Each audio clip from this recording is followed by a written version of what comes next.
쇼펜하우어가 말하는 자녀에게 상처받지 않는 법. 자녀에게 서운하신 적 있으십니까? 말하기 부끄러운 질문이라는 거 압니다. 내가 낳고 키우고 온 마음을 다한 사람에게 서운함을 느낀다는 게 뭔가 잘못된 것 같고 부모로서 부끄러운 일 같고, 그래서 대부분 속으로만 삭힙니다. 그래도 내 자식인데 바쁜 거지 뭐. 내가 너무 예민한 건가? 이렇게 스스로를 다독이면서 그 감정을 눌러넣습니다. 그런데 눌러넣는다고 사라지지 않습니다.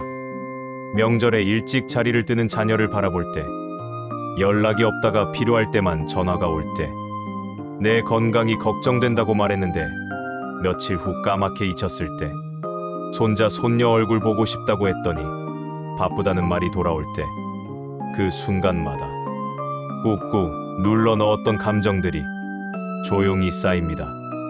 그리고 어느 날 아무 일도 아닌 것 같은 순간에 그 감정들이 한꺼번에 올라옵니다. 눈물이 나거나 가슴이 먹먹하거나 내가 뭘 그렇게 잘못했나 라는 생각이 들거나, 오늘 그 이야기를 해보려 합니다. 아르투어 쇼펜하우어. 그는 어머니와 사이가 좋지 않았습니다. 부모와 자녀의 관계가 얼마나 복잡하고 기대와 상처로 얽힐 수 있는지를 그 누구보다 몸소 겪은 사람입니다. 그래서인지 그의 철학 안에는 자녀와의 관계에서 상처받지 않는 방법에 대한 놀라울 만큼 정직한 통찰이 담겨 있습니다. 쉬운 위로가 아닙니다. 괜찮아요. 다 사랑해서 그런 거예요. 같은 말은 드리지 않겠습니다. 대신 있는 그대로를 보면서 마음이 조금 더 가벼워질 수 있는 이야기를 드리려 합니다. 천천히 같이 가보겠습니다. 1. 왜 자녀에게 받은 상처가 더 깊은가? 살면서 상처는 여러 곳에서 옵니다. 친구에게 받은 상처, 직장에서 받은 상처, 사회에서 받은 배신. 그런데 많은 분들이 이렇게 말씀하십니다. 남에게 받은 상처는 그냥 넘어가는데 자식에게 받은 건 왜 이렇게 오래 가는지 모르겠어요. 왜 그럴까요? 쇼펜하우어의 철학으로 들여다보면 그 이유가 보입니다. 상처의 깊이는 기대의 크기에 비례합니다. 우리가 자녀에게 가진 기대는 어떤 관계보다도 크고 깊습니다. 단순히 잘 되었으면 좋겠다는 기대가 아닙니다. 내가 이렇게까지 했으니 이 정도는 당연하지 않겠냐는 기대. 내 마음을 알아줄 사람은 자식밖에 없다는 기대. 나이 들면 의지할 수 있겠지라는 기대. 내 희생을 알아주겠지라는 기대. 이 기대들은 우리가 자녀에게 쏟은 세월만큼 쌓여 있습니다. 수십 년입니다. 그 수십 년의 기대가 한 번의 무심한 말에, 한 번의 무관심에 흔들릴 때 그 무게가 그냥 넘어가기 어려운 것입니다. 쇼펜하우어는 말합니다. 고통은 욕망이 채워지지 않을 때 온다고.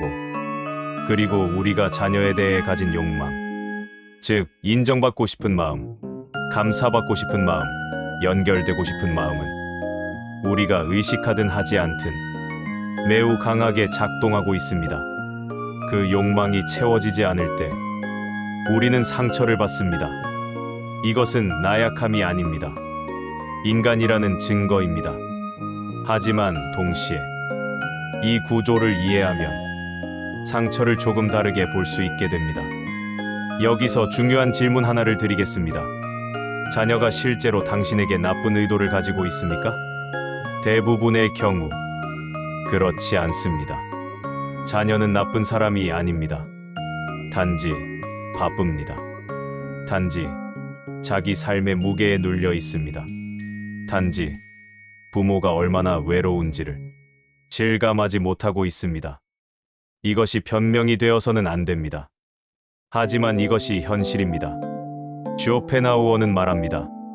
대부분의 사람들은 악의가 있어서가 아니라 자기 자신의 삶에 집중하느라 타인을 돌아볼 여유가 없어서 상처를 줍니다. 이것을 이해하는 것이 용서보다 먼저입니다. 상처의 구조를 이해하는 것. 그것이 흔들리지 않는 첫걸음입니다. 이 우리가 모르는 사이에 한 것들. 이 부분에서 잠깐 조금 불편한 이야기를 드려야 할 것 같습니다. 자녀에게 상처받지 않으려면 먼저 우리 자신을 들여다볼 필요가 있습니다. 주조페나우어는 이렇게 말했습니다. 타인을 비판하기 전에 자신의 동기를 먼저 살펴보라.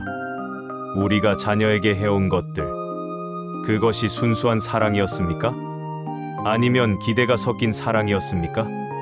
이 질문이 불편한 이유는 두 가지가 동시에 사실이기 때문입니다. 우리는 진심으로 자녀를 사랑했습니다. 그리고 동시에 기대도 했습니다. 이 두 가지는 모순이 아닙니다. 인간이기 때문에 자연스러운 일입니다. 하지만 문제는 그 기대를 자녀에게 직접적으로 혹은 간접적으로 전달해 왔다는 것입니다. 내가 이렇게까지 했는데, 나는 너를 위해 이걸 포기했는데, 너도 이제 좀 알아줘야 하지 않겠냐. 이런 말들, 혹은 말하지 않아도 표정으로, 분위기로, 한숨으로 전해진 것들. 자녀는 그 무게를 느꼈습니다. 그리고 그 무게가 때로는 자녀를 멀어지게 만드는 이유가 되기도 합니다. 이 말이 상처로 들리지 않았으면 합니다. 당신이 잘못했다는 말이 아닙니다. 누구나 그렇게 합니다. 인간이 가진 자연스러운 구조입니다. 하지만 이 구조를 알면 지금부터라도 달라질 수 있습니다. 기대가 담긴 사랑에서 기대 없는 사랑으로. 이것이 자녀와의 관계를 바꾸는 가장 근본적인 변화입니다. 주조페나우어는 이런 말을 했습니다. 무조건적인 것은 자연 어디에도 없다. 하지만 인간은 그것을 원한다. 부모의 사랑이 가장 무조건적이어야 한다고 우리는 배워왔습니다. 그런데 현실에서 무조건적인 사랑은 생각보다 어렵습니다. 왜냐하면 우리도 인간이기 때문입니다. 우리도 인정받고 싶고, 우리도 감사받고 싶고, 우리도 돌봄이 필요합니다. 그 필요가 자녀를 향할 때 관계는 복잡해집니다. 이것을 인정하는 것, 그것이 자기 자신에 대한 정직함입니다. 그리고 쇼펜하우어는 말합니다. 정직함이야말로 변화의 시작이라고. 참, 자녀는 내 소유가 아니라는 것. 쇼펜하우어 철학의 핵심 중 하나는 집착에서 벗어나는 것입니다. 집착은 나쁜 것이 아닙니다. 집착은 애정의 다른 이름이기도 합니다. 하지만 집착이 강할수록 고통도 깊어집니다. 자녀에 대한 집착은 세상에서 가장 자연스러운 집착입니다. 그런데 그 집착이 자녀를 내 것으로 바라보게 만들 때 관계에 균열이 생깁니다. 자녀는 당신의 것이 아닙니다. 이 말이 차갑게 들릴 수 있습니다. 하지만 이것이 자녀와의 관계를 지키는 가장 중요한 진실입니다. 자녀는 당신에게서 왔지만 당신의 것이 아닙니다. 자녀는 자신의 삶을 살아갈 독립된 인간입니다. 쇼펜하우어는 말합니다. 인간은 자신의 의지를 가진 존재이다.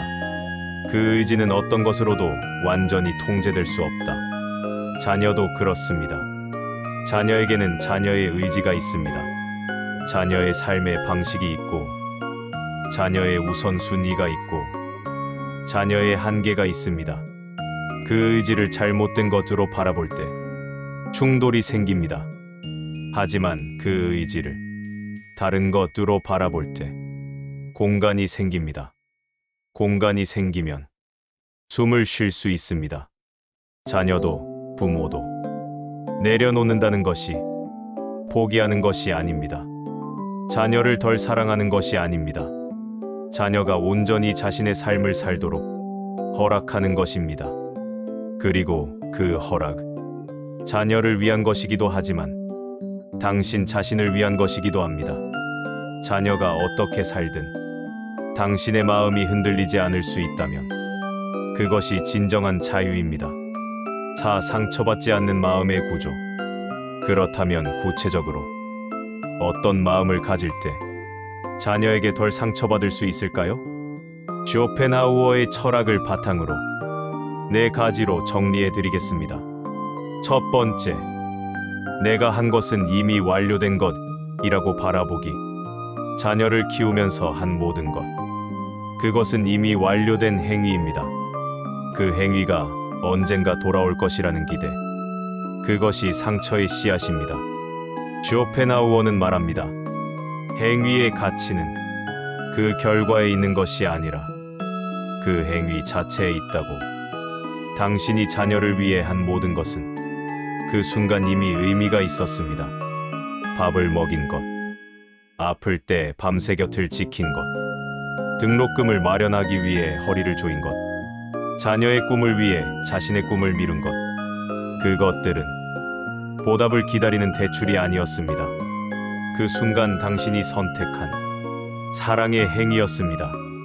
그렇게 바라볼 수 있다면 자녀의 반응과 상관없이 그 행위들은 이미 완전합니다.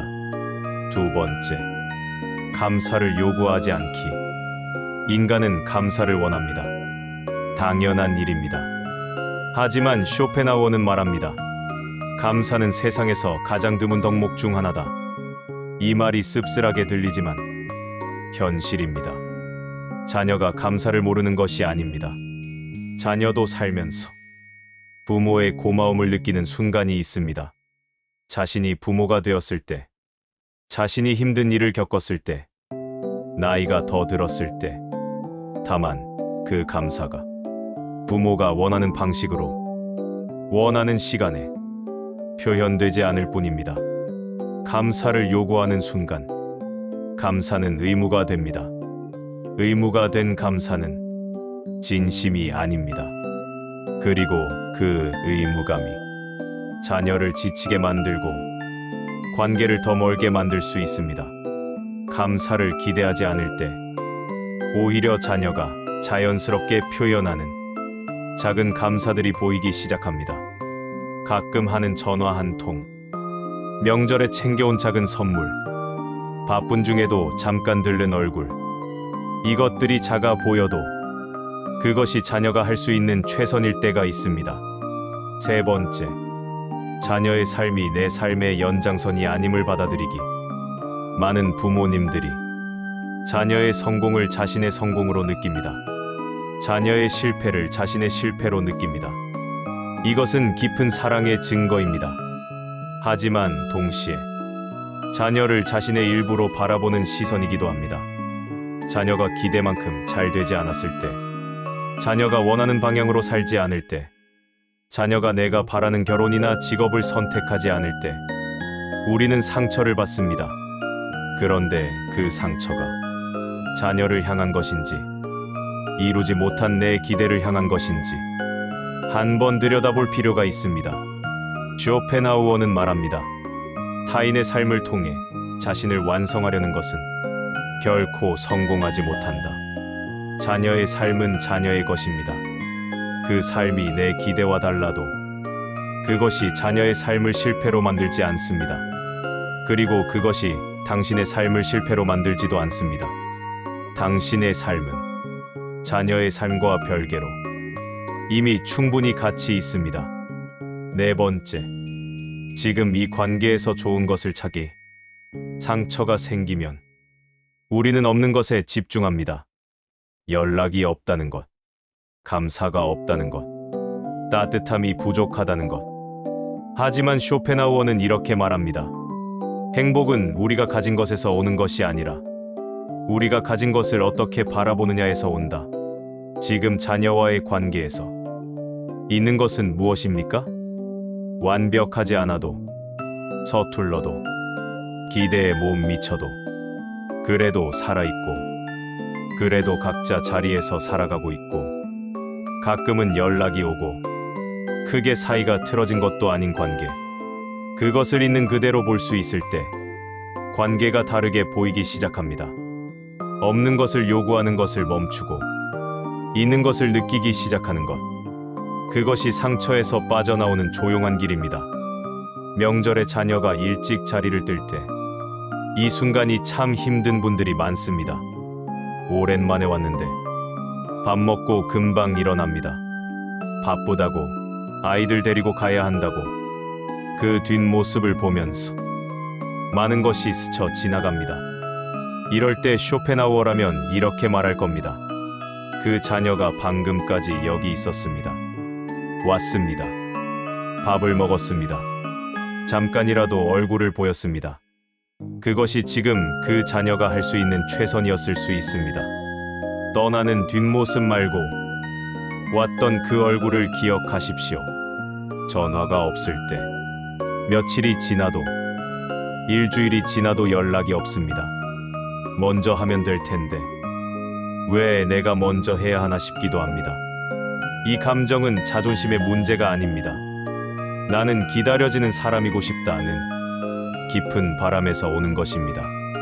그 바람을 잠깐 내려놓고 그냥 먼저 해보십시오. 별일 없지. 짧게, 가볍게 기다리는 것이 때로는 서로를 더 멀게 만듭니다. 먼저 손을 내미는 것이 약함이 아닙니다.